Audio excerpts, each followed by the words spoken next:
Hello, જય શ્રી કૃષ્ણ. આ મારું ઘર છે, એમાં જોરદાર વરસાદ છે અને હવે આપણે ઘરે જઈએ.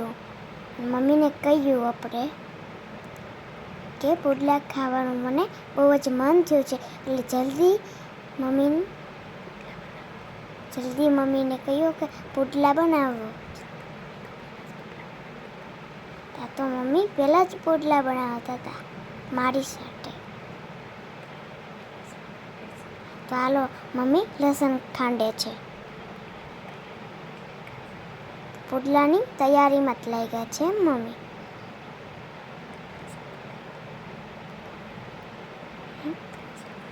તો આપણું લસણ ખંડાઈ ગયું છે ને હવે આદુને આપણે લોટ પાઉલમાં લઈ લઈએ.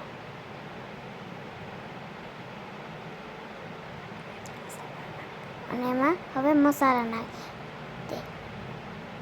પછી આપણે ધાણા નાખશું.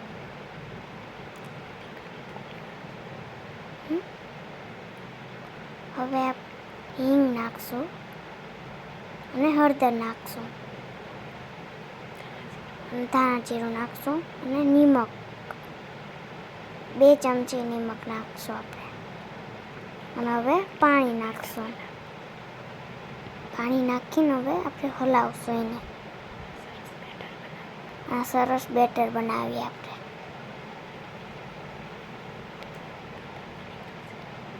તો આપણું બેટર બની ગયું છે. તો હવે આપણે ગેસ ચાલુ કરીએ. ગેસ ચાલુ કરીને અને હવે એની માથે આપણે લોઢી મૂકી દઈએ અને એની માથે તેલ આપણે નાખીએ અને તાવી થાવ એટલે આપણે એને હલાવશું, પાથરી દઈએ. અને તો બેટરને આપણે હવે એની ઉપર પાથરી દઈએ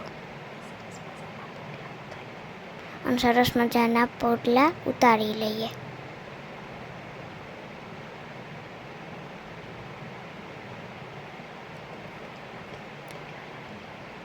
થોડુંક તેલ નાખી અને પુડલાને ફેરવી લઈએ. તો જોવો કેવો સરસનો પુડલો બની ગયો છે. તમે બધાને ખાવા હોય તો હાલો અમારી ઘરે. તો આપણો પુડલો તૈયાર થઈ ગયો છે ને આપણે નીચે લઈ લઈએ. તો આપણે હવે બીજો પુડલો બનાવી લઈએ.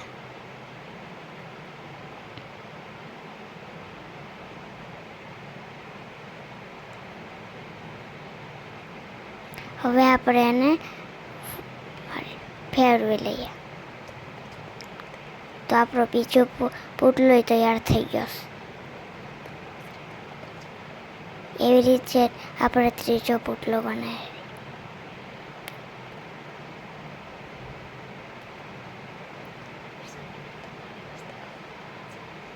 વરસાદની ઋતુમાં આવું બહુ ખાવાની બહુ મજા આવે.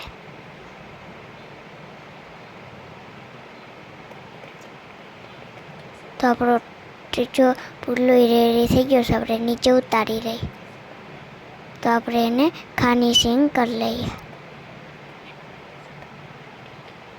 કમેન્ટમાં કહેજો મારો વિડીયો કેવો લાગ્યો. મારી ચેનલને લાઈક કરો, શેર કરો, સબસ્ક્રાઈબ કરો.